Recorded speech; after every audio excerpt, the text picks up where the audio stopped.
Ladies and gentlemen, we have some more news brought to you by Cutie Patootie. Now, the title for this video is going to be the Knight Templars Feudal Landmarks revealed. And it's kind of true, but it's kind of not true. And I'll explain in a second. But we are getting what the Feudal Landmark is going to be, or the bonuses for it, which I'm going to show you in a second. So AoE, Twitter has been kind of posting some promotional stuff for AoE 4.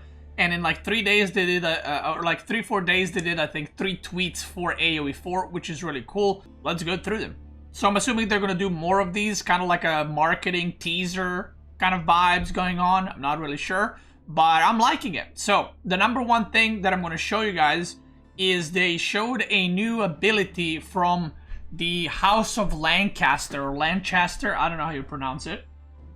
There's a new ability on their longbows. Those aren't flock of birds, a well-placed group of yeomen can mean a painful end to unprepared, unarmored units. Will rise to the battle with the House of Lancaster on April 8th.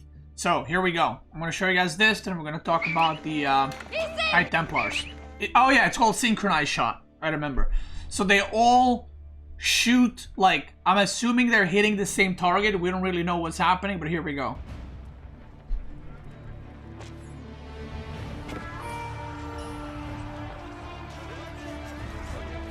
So, couple of things there to decipher. First of all, Knight Templar Monk looks pretty cool. I like that. I like that.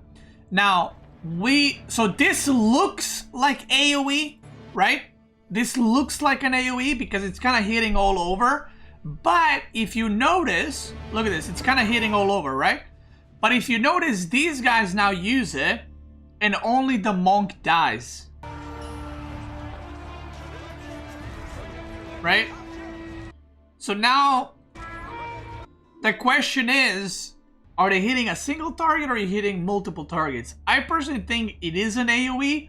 It's just focusing on a target and it's doing AoE around it. I think that's what's happening, because if you actually go back a little bit, so the monk gets hit by the left side, right? And it says that it does massive damage to unarmored targets. And obviously the horses have ranged armor. So even though they're getting hit now, I don't think they're taking too much damage. And now when these guys shoot on top of it, the monk dies because they already got attacked by these guys. But if you actually look at the horsemen, they died pretty quickly, which I think they were not full HP. This horseman, I think, died from 3 or 4 hits. Okay? So, I kind of feel like this does do an AoE damage, but I guess we have to wait and see. And I think these are the House of Lancaster unique longbows, which are called yeomen. So, we're kind of getting these like little teasers for the abilities and for the other stuff, which I really like. Because I think it's a good way to, let me give him a little like, it's a good way to promote the game. Now, there's an interesting thing. So this was posted on March 19th. So I am a day or two late. Let's just say that. They commented on Instagram post and said that the synchronized shot is indeed AoE. Yeah, it looked like AoE. I think it does focus on a target. Like you hit it. I think you do hit it on a unit, but it is AoE around it. This was on March 19th. Which choices will you make on April 8th when you lead your Knights Templar brothers into battle? So they tweeted this and they kind of revealed what we already knew / suspected, but now all the flags are shown and exactly which age is which one. Does anyone, okay, I actually forgot to open this. Does anyone in Twitch chat have their Reddit post linking each of these flags to a unit? The way Knights Templar is going to work. So they have a unique landmark, which is basically like House of Wisdom, except it's a keep. And every time you age up, so if you age up to feudal age, you actually don't pick like economic wing or military wing. You choose between 3 allies. So Knight Templars actually have 9 different age up. They can go and choose. And per age, it's 3 different ones. So the way it works is you're basically choosing a house to be your ally. That's how you, like, you're choosing one of these to be your ally, okay? So you can age up in feudal age with these, or these. Castle, this one, this one, this one, this one, this one, this one. But you can pick A and then B and then A. Like, you don't have to go full A, okay? So just to make sure you guys know. So if you take the first one, like, you don't have to go in the line. You can go however which way. So you can go A, C, A, or A, C, B, A, B, C, whatever you want, right? So in feudal age, you get the men-at-arms, right?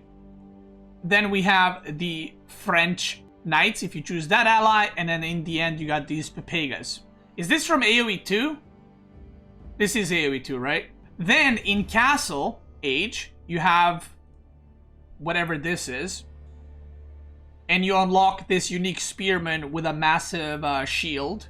So it looks like some kind of limit 10A or something like that. Yes, an AoE 3, okay. And that is Bretons, the first one, right? With the unique type of spearman. Then we have the Genova, which is this one, and you get a unique crossbow, which is this one, and we've seen this one. So they have access to normal crossbows, and then they have the access to these crossbows with shields. And the last one is this one right here. And the one is Castilians and their javelin thrower horsemen, which we've already seen in one of the videos. I'm assuming they're just going to be javelin throwers and horses, that they're supposed to counter range units, but again, we don't know and we can only speculate. And then in the end, we have the Teutons. Their knights have an aura that debuff enemy units, it says. There it is right there. Oh, was that the purple thing? Okay. Okay. So we have those, we have Poles and Venetians. And the units, so these are the flags you can see right here. And then the units, there's the horsemen with little, as I like to call them, pickaxe. That apparently debuffs, I don't know if I think it debuffs infantry units, but I am not sure. We have the Chads right here, the demons, we'll call them. And then new land shits in town. And we also have new ships, new unique ships. So basically the way this civ is going to work, we kind of know everything there is about it. We don't know the stats, we don't know what unique upgrades they're going to have, but basically if you age up to feudal, you're going to get men-at-arms or knights, or you're going to get, yeah, this guy that we don't know what it is, like an axeman kind of guy. Then aging up to castle, you can get unique spearmen, unique crossbows, or unique javelin throwers. And in the end, you get the horsemen that have a debuff. You get these Chads or these Chads. Now, what's really interesting to me about this civ is similar to how Byzantine works. You can kind of choose which units you want for the matchups, but it's a lot more complicated than that. So Byzantine obviously chooses mercenaries, and then you kind of play off of that. But these guys, I mean, you can do so many things. If you're an aggressive player, I feel like this civ will be good for almost anyone. Where it's like, are you an aggressive player? Well, you can choose the Bretons, and you can go, or whatever these guys are. I don't know. I'm going to learn eventually, but not today. So you can choose knights, and you can be aggressive. And then let's say you get some lead. Opponent has a lot of armored units, and you can go into unique crossbows. If the opponent has a lot of range units, you can go into javelins. So you can go something like knights into javelin throwers, the horsemen, or you know, you can go like these guys, whatever they do, into crossbows. And then in Imperial, you can go for, you know, again, whatever you need. So I feel like it's going to be a pretty flexible civ, depending on which matchup you're doing, and depending on what your style is. And as long as their economy is not terrible, I feel like if they have decent bonuses, they can probably just do any style, because I don't see why you wouldn't be able to. Like, one thing that I'm thinking of immediately when I saw these guys, you know how Rus rushes castle and goes for horse archers? Well, imagine you're playing Knight Templars and you rush castle and you're going to mounted javelin throwers. That would, like, absolutely fucking butcher Rus horse archer playstyle. So that's kind of what I'm super excited about. Now, the unique upgrades, we don't know what they're going to be, like the units and all that, what they're going to have, because that is not out. But what we do have is another screenshot that they tweeted 2 days after this one, which is Not all riches are gold, but sometimes they are. Will you choose health, gold, or damage to empower your Knight Templar on April 8th? Now, this is the interesting thing. So, on top of them, every time you age up and you choose an ally, they will also be receiving a unique bonus for the rest of the game with that age up too. And these are the bonuses. So, try to keep up. I know we're steering here, but try to keep up. So, if you choose to go for these guys and you get the men-at-arms, what you will also be getting, Knights Hospitaller, whatever. If you age up with them, you will also get increases the health of all civilian units by 30% and increases healing from all sources by 30%. Now, civilian units, obviously they are villagers. Does this include fishing ships? Does this include... I mean, monks are not civilian, they're religious, right? Does this include traders? I'm assuming it includes traders, villagers, and fishing ships. It increases the healing from all sources by 30%. So, now this is an interesting one because it makes me believe that their units can heal. Not just monks, but their units can heal because this would be a very random buff if the only healing that the civ has is the monks, right? So that's going to be very interesting to see. Now, increases healing from all sources. So I've seen a lot of people say, like, when the fuck would you ever go this? I've seen comments on Reddit. Well, you would do this on water, right? Increases fishing ships HP 30%, worker HP 30%, because sometimes you get, if you play water maps, you get harassed on land too.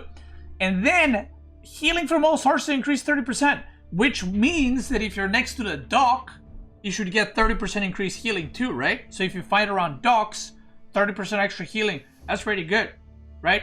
I think if you play on water, you definitely would go for this. Because Kingdom of France, which is the one that unlocks knights, gives you military units are produced 15% faster and cost 5% less gold.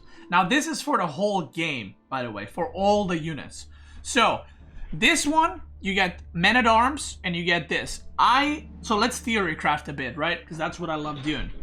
I'm assuming that this will be for water maps specifically, unless they have potentially their men-at-arms can heal. These guys right here, maybe they can heal, and if they can heal on their own and you increase the healing on them, that could be pretty good. But I think this age up will be used on water to help you with dock healing, to help you with some fishing ships. And another thing we don't know, and we gotta kind of keep our minds open to this, we don't know where you produce these units, right? Maybe you just produce them out of barracks. This out of barracks, this out of stable, this out of barracks. But maybe you can produce them out of multiple buildings, right? And in that case, maybe these units are a lot easier to produce than others. Maybe you can make them in a town center that doesn't share queue with the villagers, right? So that's something to consider. Now the second one, Kingdom of France, military units are produced 50% faster and cost minus 5% gold. Obviously, you get knights, and then knights cost cheaper gold. I mean, that's cool. 5% gold for the whole game on all your production buildings. It's like budget JD French upgrade, right? But you also get 15% production speed. That was okay. Like, it's not amazing, right? But obviously, if you do choose this, you want to go for heavy gold style, right? It's 200 gold per vein. Extra, yeah. Okay.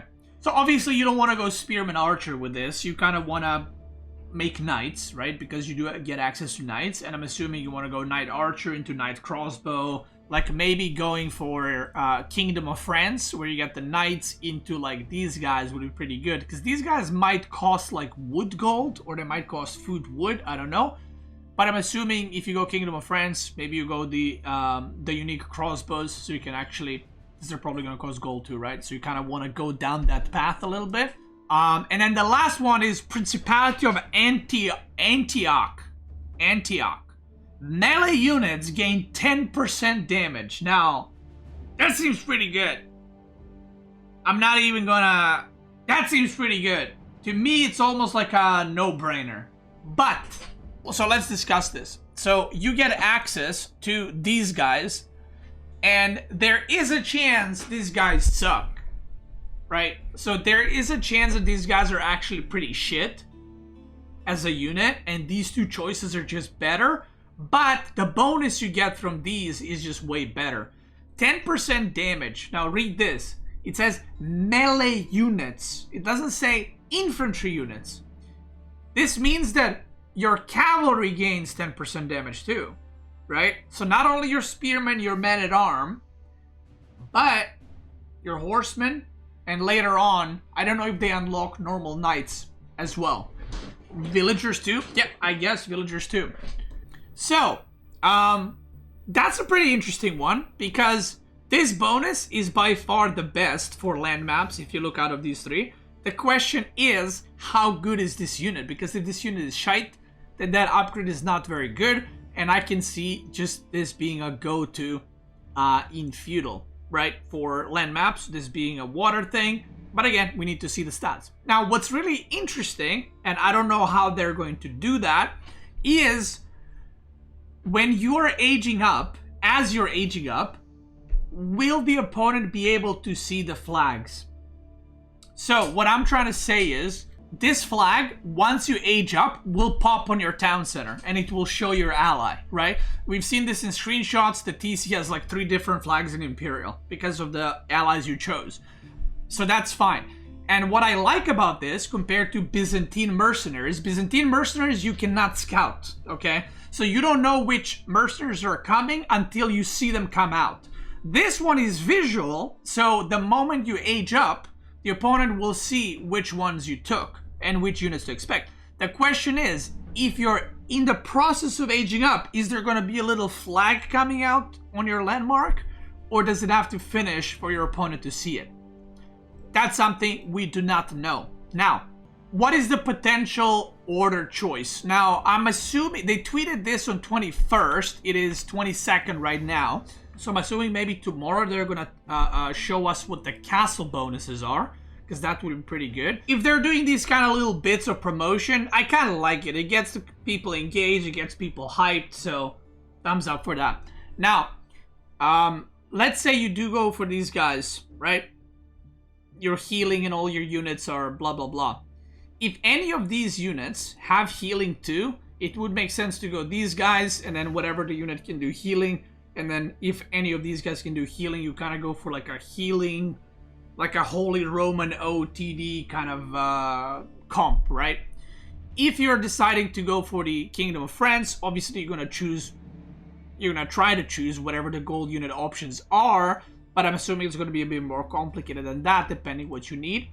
And then melee units can gain 10% damage, which means if you go for C, if you go for this one, if you then choose to go this one or this one, then your unique units will not be getting the 10% melee damage. So that's another thing where even though this thing is really good, your next age up gets no value from the unique units. I mean, you could go spearmen, I guess, but, and obviously you can make just normal units, but that's just something to think about. But then in Imperial, all 3 units are melee. So I think this is pretty cool. I'm excited for it. I'm really excited to see what the castle ones are, because I'm assuming the castle upgrades will be, or castle bonuses, sorry, will be a lot better. Now the question is how much better they're going to be, and how wild they're going to go with the unique bonuses from these age ups, because we don't know the castle one, we don't know an Imperial yet, but hopefully we'll get some more news. So super excited for that. And that's gonna be it. The moment the castle one drops, I will obviously release a video for that one too. Or maybe they release more stuff for House of Lancaster, because we only saw the longbow unique shot, whatever it's called, synchronized shot. So if they release more stuff for that, I'll make a video about that too. If you're watching on YouTube, I want to thank y'all for watching. I appreciate you, brother. If you guys are enjoying this type of promotion that they're doing and stuff, revealing, if you're hyped for DLC, let me know down in the dented comments below. Thanks for watching, Twitch gamers. Let's keep going, brothers.